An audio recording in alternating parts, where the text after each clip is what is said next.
Hello, my name's Laura Silverstone and I work for Buckinghamshire Waste Partnership, and today I'm going to be instructing teachers and community group leaders how to make recycled paper. The first thing you need to do before making paper with a class is to make the paper pulp, and it's a good idea to actually make the pulp before the session.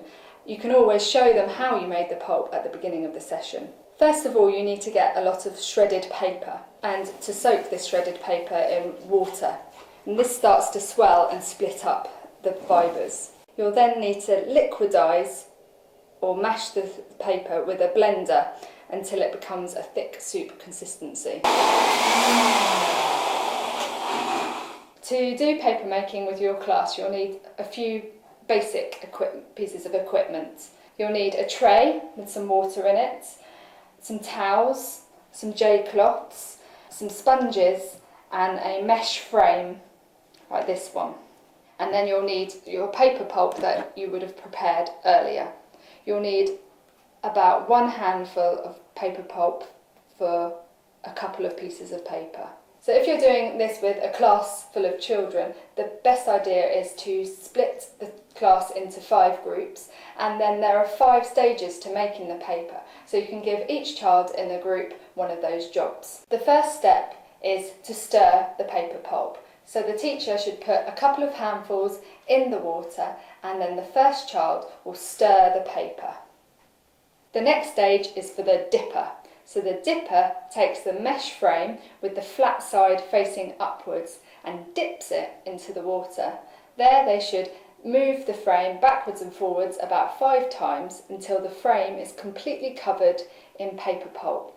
They then bring the frame up out of the water and leave it there for 10 seconds so the water drips off. So the next job is for the flipper sponger. So they should get a J-cloth and put it on top of the frame and flip the frame over very quickly. They then use the sponge to sponge out any of the water until all the water's out. So you sponge and squeeze, sponge and squeeze. Don't rub because you might damage the frame, so just sponging out until it's completely free of water. Step 4 is removing. So this is probably the most difficult thing, but you need to carefully peel off the paper off the frame and so it's sitting on the J-cloth. You should use your thumb to start it off, and gradually it should peel off the frame. As you're peeling it off, you have to do it very slowly and patiently to ensure that the piece of paper doesn't break. So the final step is for the finisher, and basically you need to get the piece of recycled paper that you've made and put it onto a piece of newspaper or scrap paper to dry.